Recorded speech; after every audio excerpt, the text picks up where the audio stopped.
Ya, jadi pada hari ini kami KPK dari bidang koordinasi dan supervisi ini kembali ya eh, memantau bagaimana tindak lanjut yang dilaksanakan oleh pemerintahan daerah. Jadi pagi ini kami ada di tempat di kantor bupati ini dan kantor DPRD. Ya supaya seimbang antara eksekutif dengan legislatif ya kami pantau bagaimana tindak lanjut dan juga upaya-upaya untuk memperkuat sistem pencegahan korupsi. Ya, tadi ada beberapa kami sampaikan. Pertama, terus memperkuat namanya mesin pencegahan korupsi MCP (Monitoring Center for Prevention) di Pemkab Banjarnegara. Apalagi tahun 2023 ada mengalami sedikit penurunan dibandingkan 2022 ya, dari 93 menjadi 92. Memang dari 0, skala 0 sampai 100 ya masih relatif tinggi. Tapi kami berharap bukan jadi tren turun ya, apalagi memang ini tahun-tahun yang cukup berat ya setelah pemilu mau pilkada. Ya kami berharap Pak Sekda, Pak Inspektur tetap fokus ya, tetap solid supaya perangkat-perangkat daerah yang dikoordinasikan itu meningkatkan lagi ya, mesin pencegahan korupsinya. Kami berharap bisa naik ya, bisa naik lagi dari sebelumnya 92 yang minimal ke tahun 2022 ya ke 93 atau lebih tinggi ya, yang menjadi indikator ya bahwa Pemkab Banjarnegara serius ya untuk memperkuat tata kelolanya. Lalu kedua,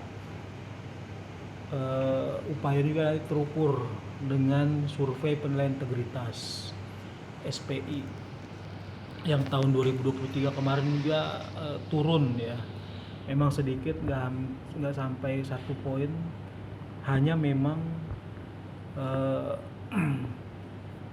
hanya memang masih jadi stagnan dia di area waspada ya, area waspada. Kami berharap bisa naik ya ke area yang lebih baik, namanya area terjaga itu di atas 78.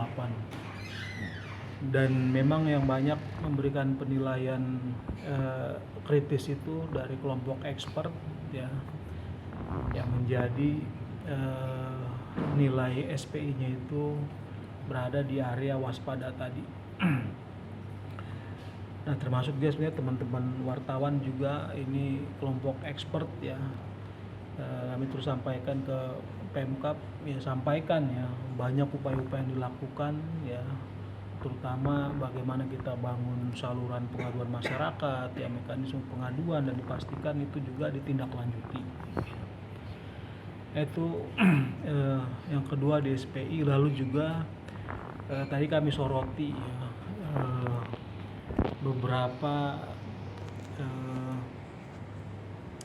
beberapa indikasi yang masih menjadi hal yang harus diperbaiki, yaitu dari temuan BPK 2023 ya. Di situ ada beberapa yang disoroti BPK ya, dan itu masih dalam lingkup MCP tadi ya, kelemahan dalam tata kelola pendapatan daerah terkait dengan pengadaan barang dan jasa, kurangan volume lah, inilah itulah dan lain-lain.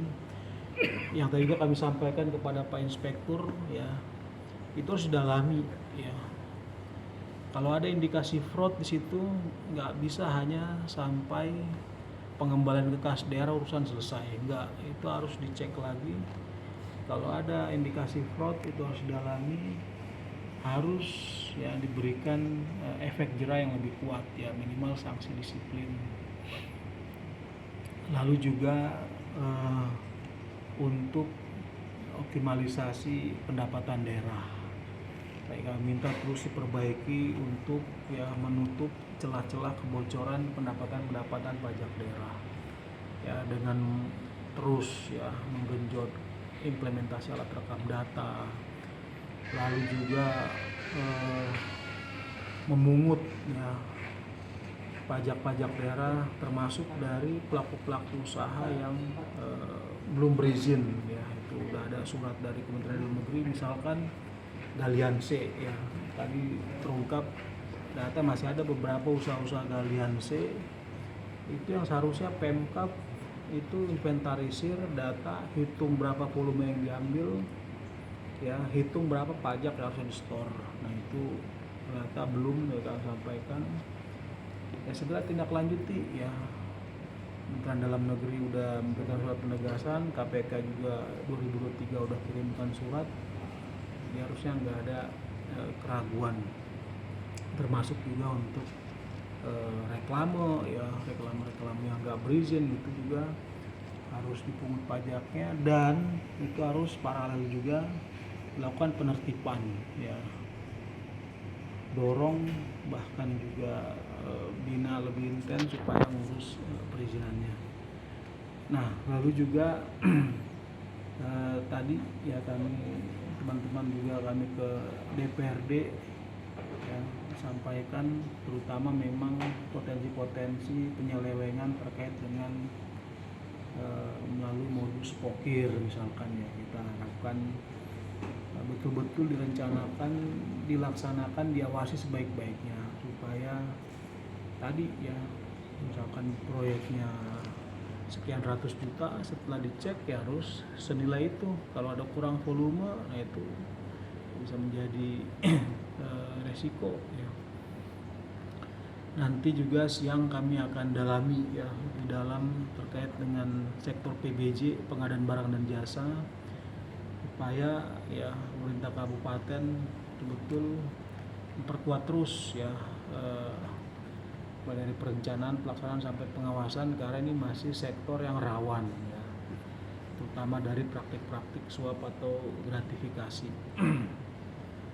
Dan terakhir juga kami juga nanti akan pantau khusus terkait dengan pengelolaan barang milik daerah, aset-aset yang dimanfaatkan, dikerjasamakan, lalu juga beberapa aset yang tumpang tindih dengan pihak lain yang ada potensi kehilangan di situ, dan juga upaya untuk pengamanan hukumnya melalui sertifikasi aset.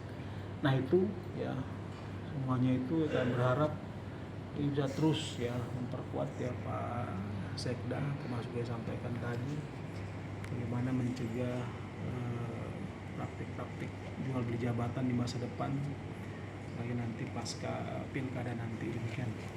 Siap. Tim yang